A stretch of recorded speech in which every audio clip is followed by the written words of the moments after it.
In 1934, Gertrude Stein and Virgil Thompson, American artists with deep relations to France, staged their first opera, Four Saints in 3 acts, with an African-American cast. Now, 70 years later, Paris and New York-based artist Cecilia Tripp uses their creative voyage as a starting point for her own. What is America today? How do language, subjectivity, and collective consciousness shape its contours? These questions and others spin through her film, The Making of Americans, which might be described as Cubism gone hip-hop. Canape visits with the artist. I'm working mostly with film and audiovisual displays, and my corpus of work is all about different forms of dwellings.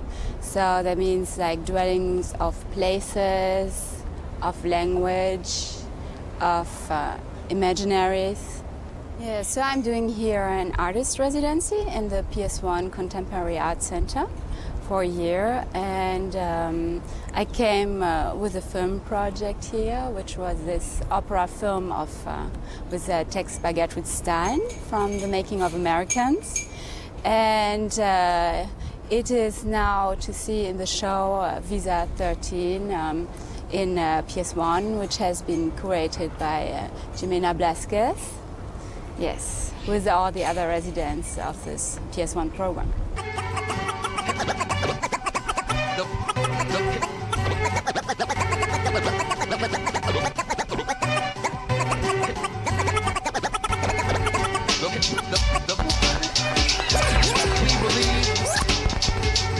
We believe that as a people living in the United States, it is our responsibility to resist the injustices done by our government in our name.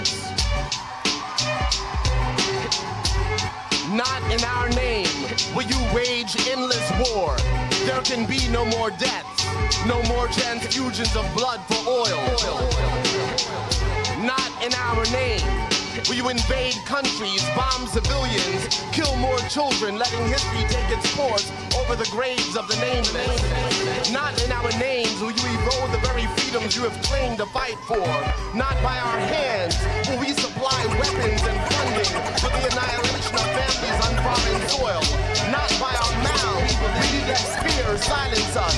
Not by our hearts. I was very much interested to work on this question of what is an American. So the whole film is about this question, like what is making an American, right? So we can ask that in different contexts about different identities in different countries, and I think it is a very complex question which we are facing now. So in this film, yes, I worked with different authors from different contexts to perform and to dwell the texts. Ladies' voices give pleasure.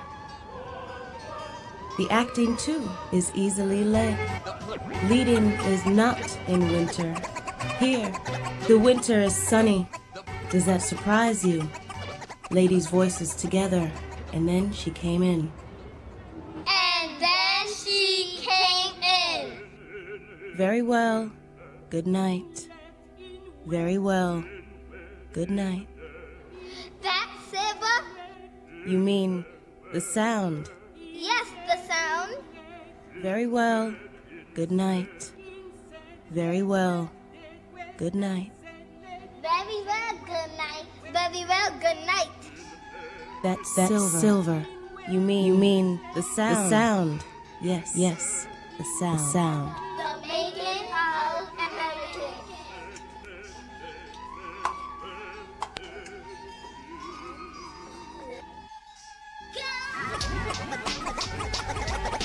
Yes, I think that is like the two questions.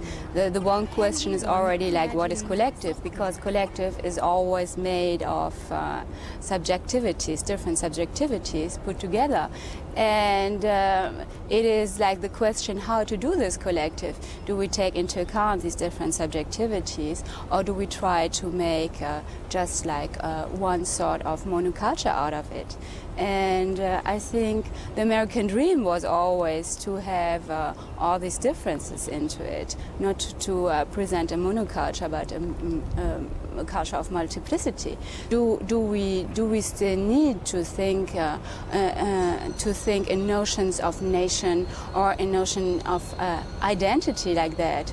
Because I think we are moving on somewhere else.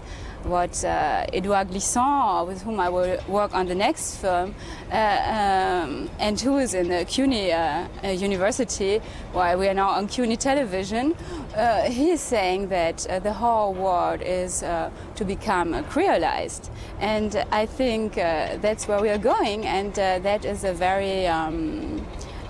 very promising future.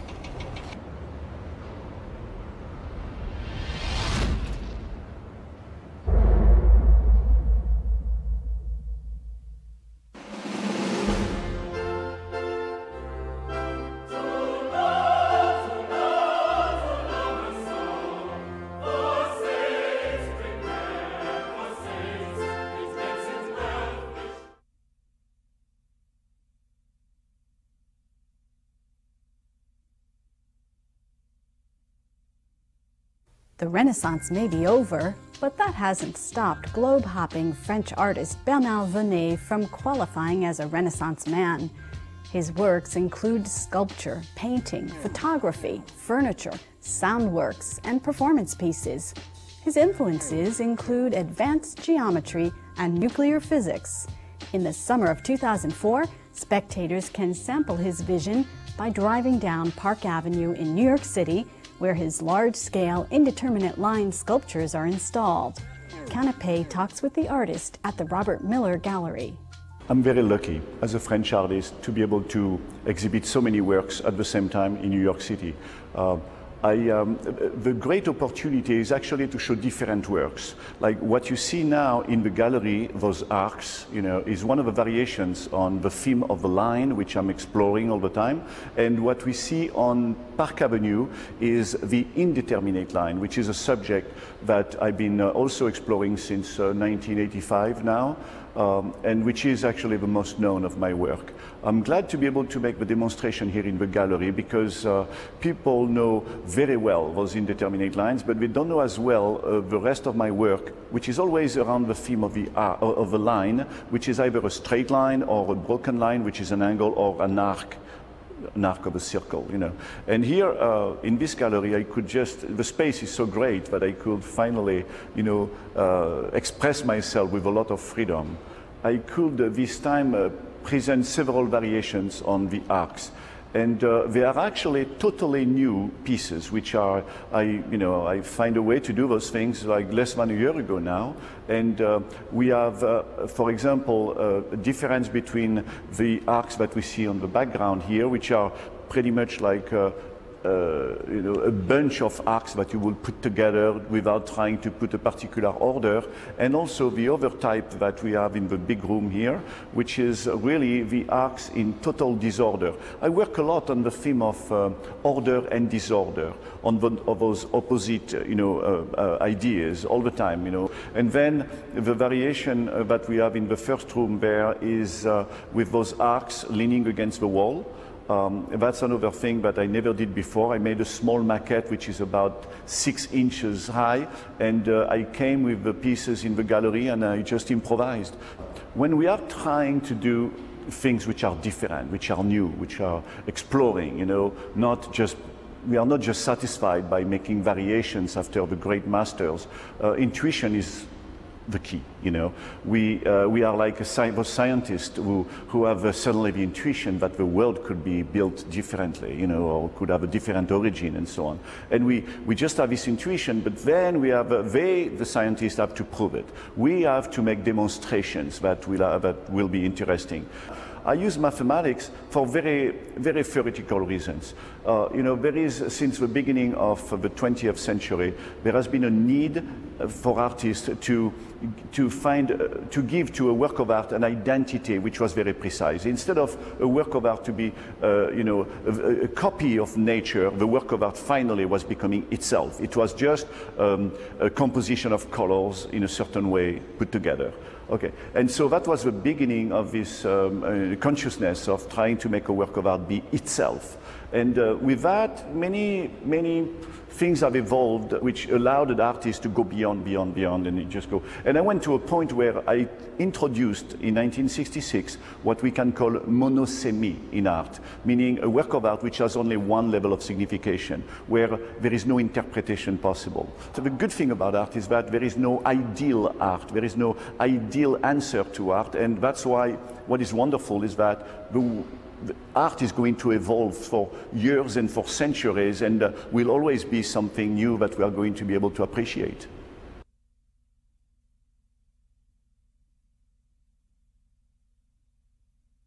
We've always had a great relationship with the country of France. There have been spots in history where we disagreed, but that's normal for any intelligent person. Best friends disagree, and we regard France as a best friend, so you disagree with us. So we'll work it out some other way. The French people like me, we want to have a message with American people. We don't forget last war. We don't forget here in Normandy especially. Landing beach and many soldiers died here. We never forget. June 6, 2004 marked the 60th anniversary of D-Day, the Allied invasion of Normandy that commenced the liberation of Western Europe from the Nazis. In honor of this momentous occasion, Maison de la France and the Normandy Tourist Board have produced a short film, Operation Open Arms. It offers a view of the events and their historical repercussions through the words of the men who fought there, through the comments of American visitors who see the battlefield today, and through the memories of the liberated French. Canape salutes the heroes and heroines of Normandy.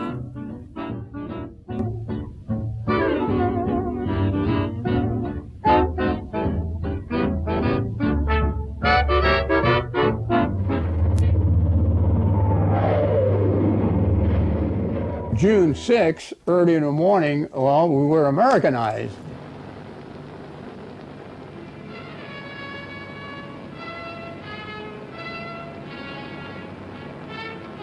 American paratroopers had landed all over the place.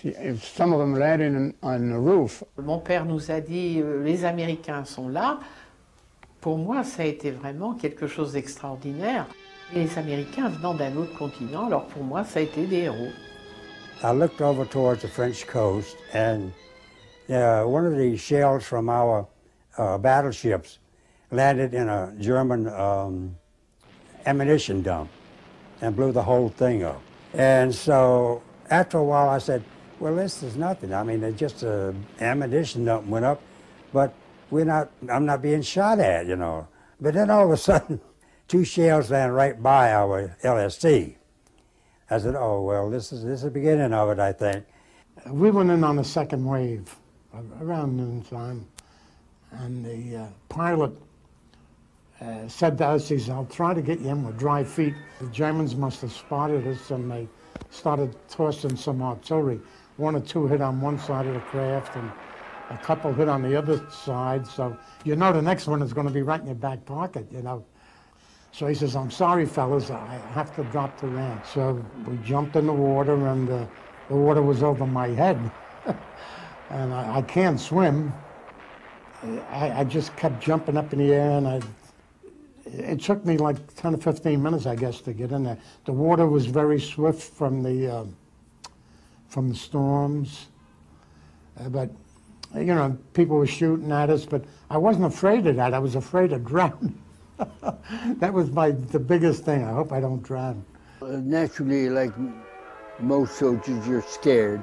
I remember getting off the boat, this is really it. This is, you know, the war. Things seem to be going wrong with the operation as it started the night before even, with storm, high seas, rain, everything else going wrong. We got seasick beside, and it was a mess. And then we got to climb over 100 feet up the cliffs. That's like climbing over a 10-story building. Pont d'Arc, which is the celebrated battle for the Rangers where they climbed up this sheer cliff. Well, the physicality there is just to stand at the top in utter awe and say, how did they do this? That was our objective, to capture Pointe du Hoc.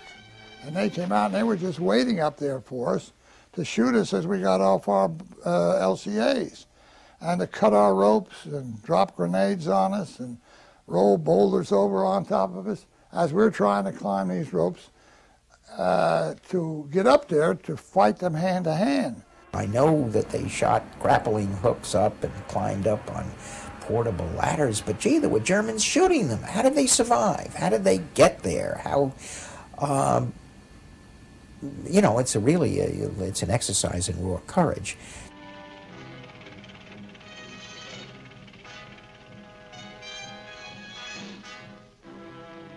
But we did have connections with the French underground. And there were girls and young people and old people and everything. They were very friendly with us, gave us the information we needed to know, told us what intelligence they had provided and sent overseas before D-Day. After the invasion, General Eisenhower said that the French resistance was worth many divisions to him because it laid the groundwork for the invasion. They cut off railroads, blew up railroad lines, they blew up bridges, they cut communications, made it impossible for German reinforcements to get to the Normandy area. This was vital, and this was the role that the French played. The relationship built up fast. They were so grateful, they called us the liberators. We didn't realize what they were talking about, you know. They gave us more credit than we were entitled to. Thanks to America. C'est grâce aux Américains que nous sommes ici. Personnellement, je dis merci aux Américains, parce que s'ils n'étaient pas venus ici, on serait très malheureux. They threw flowers at us and gave us wine and champagne. The relationship started on D-Day, and it grew stronger and stronger.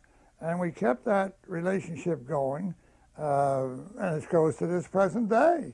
In fact, I'm going back next June, June 6, 2004, for the 60th anniversary of D-Day, and I'm taking 250 people. Do we receive here the Rangers? Mrs. Malgorn right now is on one of my committees getting rooms for me, you see. They put them in homes. The Normans take them home with them. Ah ben c'est normal, c'est évident parce que on leur doit quand même bien, c'est la moindre des choses. On est quand même la région où a eu lieu le débarquement et il serait hors de question de ne pas accueillir ces Américains. Et ils sont quand même venus nous libérer. My 4th Division has an association, and each year they have a reunion. But that time they decided to have like a reunion in France, on Utah Beach where we landed. We were right there to dedicate the memorial and the monument and everything else. Well, on the 40th anniversary, I went back. And we went to, well, they had ceremonies on Omaha Beach itself, and the mayor of Colville had us in, and they had these little school children, about 7 or 8 years old, and they passed out bouquets of lilacs to our ladies.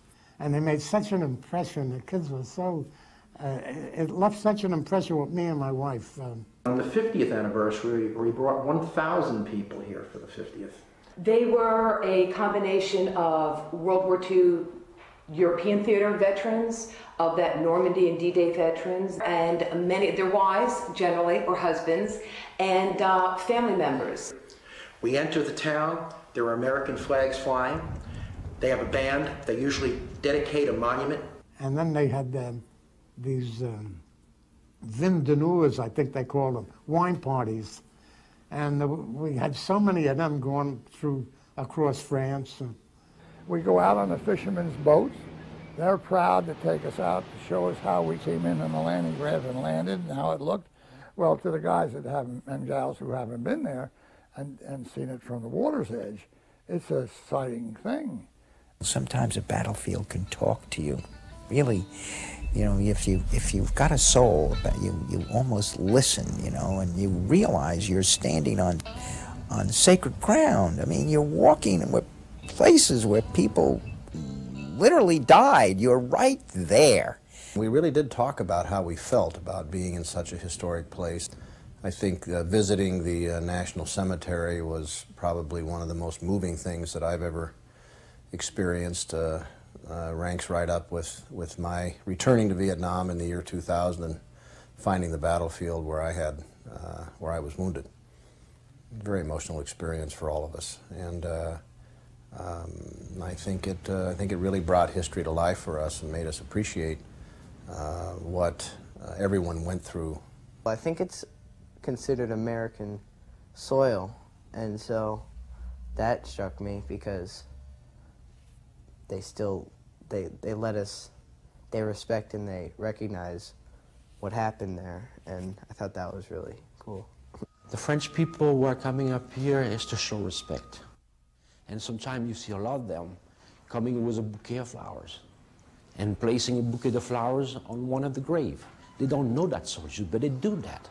The people in Normandy have not forgotten the heroes that fell in '44, and they wanted to do something. So every member of our association promises to go at least once a year to visit a grave and to lay flowers on it. That's all. And all the people who go and who do that duty of memory are very, very moved when they lay flowers on one grave. Not on the entire cemetery, only one grave. It is like a member of their family.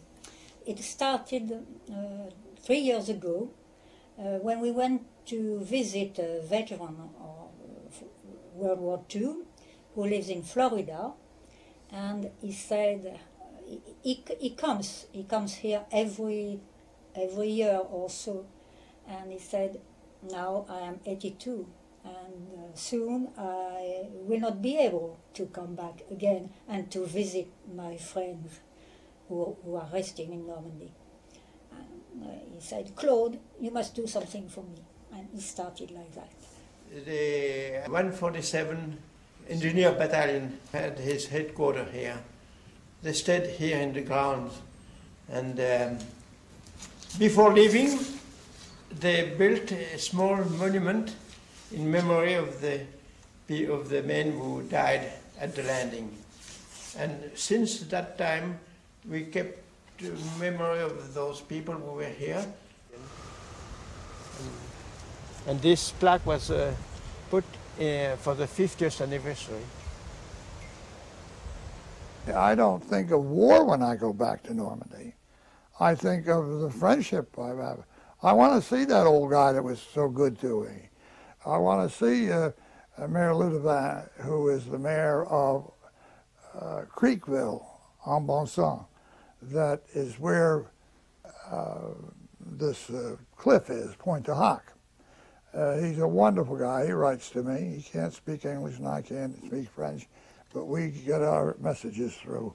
And it's about people, and you know, people basically love people, and they want to like people, and they want to be liked, and I think that's what the more interaction we can get between France and the United States, I think the better off we'll be. What's been extremely rewarding to me is not just to learn more about that history, but to meet with people here who have been so gracious and so welcoming and so hospitable, and who want to show Americans sort of our shared past. There is a great museum at Caen. There are little homemade ma and pa museums up and down the Normandy beachhead. Interestingly enough, there was one place which is now a cafe, and it is back of Utah Beach, and they've got all kinds of pictures of what the place looked like at that time, because the American Navy took it over as a communications facility. And if you read every little card in every museum, boy, you will get yourself a good education. I thought it was beautiful. They were just, I don't want to insult America, but it was just a lot nicer there. They were everywhere I went, it was really pretty. I liked it a lot. Oh, the food was superb. The service was, brilliant. The scenery was extraordinary. The whole ambiance was just unlike anything I'd ever seen before, and we absolutely loved it.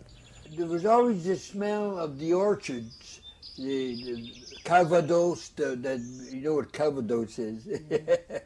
I think I have some. Calvados. White lightning, we used to call it. We finally learned how to drink it. You don't gulp it, you sip it, or else. It's wonderful.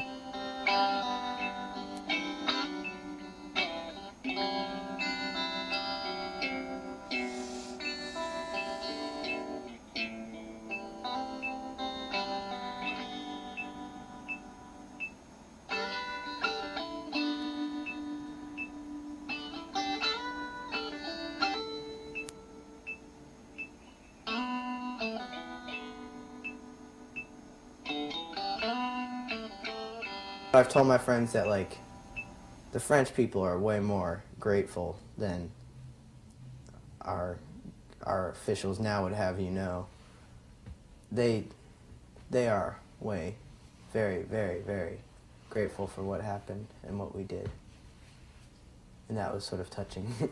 Ah, mais moi, de toute façon, les Américains, je leur ai dit welcome, vous êtes ici chez vous. I would say that our friendship should last much longer. I think we belong together.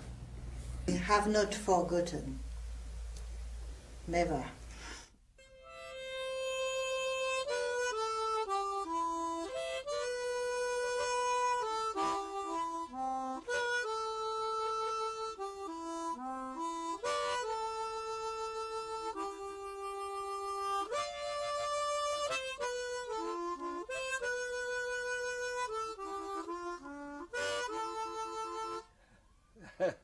Pretty song, isn't it? La vie en rose.